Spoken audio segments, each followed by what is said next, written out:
produits doivent toujours évoluer, on essaie d'être toujours meilleur sur nos produits. Ce n'est pas la méthode numérique qui est intéressante, c'est vraiment le produit qui est intéressant.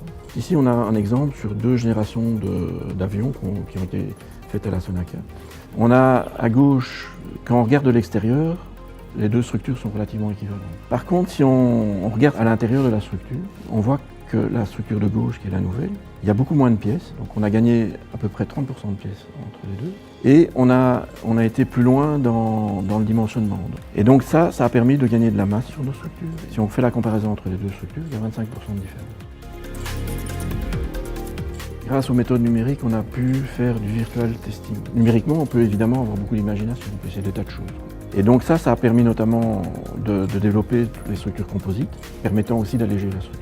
Le deuxième objectif, c'est essayer de gagner du temps, pour qu'on puisse être compétitif par rapport à nos concurrents. Pour faire ça, on a développé un environnement de calcul propre à Sonaca. Cet environnement de calcul, le premier but, c'est essayer de réduire les temps de cycle. Son compte objectif, c'est essayer de limiter les risques de développement. Et on veut aussi toujours standardiser plus. Cet outil est un outil original, il n'y a rien sur le marché d'équivalent.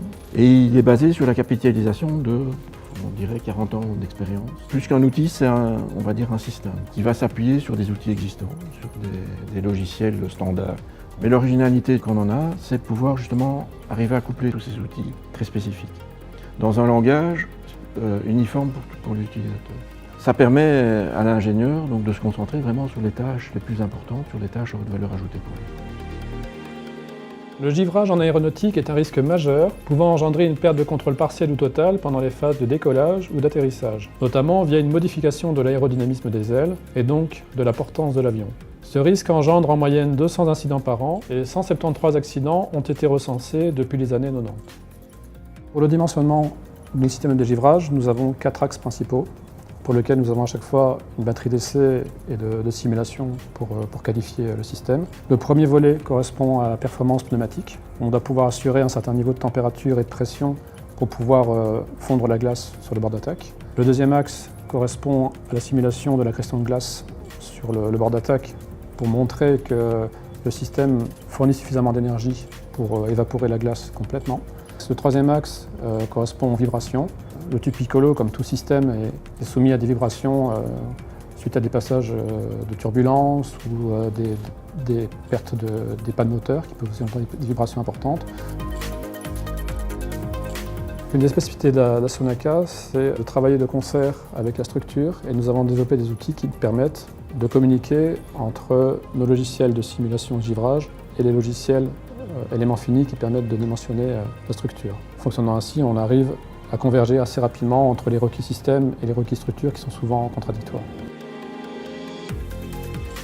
Le virtual testing, c'est une philosophie qui de plus en plus appartient à notre chaîne de conception et qui devient très importante. Et je dirais qu'aux objectifs, par exemple, qui sont préconisés par les recherches dans l'Europe, l'horizon 2050 vise à ce que les industriels virtualisent un maximum leur chaîne de conception. Donc on est tout à fait dans cette mouvance-là aujourd'hui. Et donc le virtual testing permet notamment d'adresser des problématiques assez complexes dans le dimensionnement de nos structures. Je pense par exemple à un cas qu'on peut rencontrer qui est le jamming d'une structure qui est celui où une structure suite à un blocage peut subir de très grandes déformées. On a le devoir de démontrer dans ce cas-là qu'il n'y a pas une perte de la structure. Donc ça demande pour la justification des moyens de simulation assez avancés, de la statique non linéaire avec beaucoup d'expertise. On a aussi dans la chaîne du virtual testing l'optimisation qui s'installe de façon importante aussi et je dirais même parfois très tôt dans la conception. Je pense notamment au SLAT de l'A350 pour lequel l'optimisation a fait partie du dimensionnement des pièces primaires de la structure. Et puis une partie plus spécifique des systèmes. Et puis finalement, pour terminer sur la vulnérabilité qui dresse aussi un cas de dimensionnement majeur. En quoi consiste la vulnérabilité? Donc, ça concerne la justification de nos structures soumises à des corps étrangers. Donc, dans les corps étrangers, on peut trouver l'oiseau, on peut trouver l'impact de pneus, on peut trouver les débris d'une jante, d'une roue qui explose par exemple, ou des débris métalliques qui viennent d'un moteur en explosion également.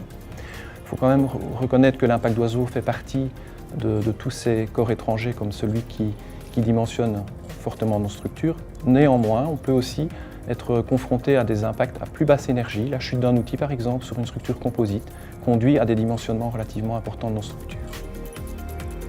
On a le devoir de démontrer par exemple que nos structures, nos slats sont comme des pare-chocs qui doivent pouvoir protéger le réservoir de kérosène contre tout dommage qui pourrait conduire à la fuite du carburant. On a aussi le devoir de démontrer que nos structures, suite à un impact, ne se détachent pas de la voilure. Donc on doit pouvoir montrer qu'après un dommage relativement significatif, la structure ne s'envole pas.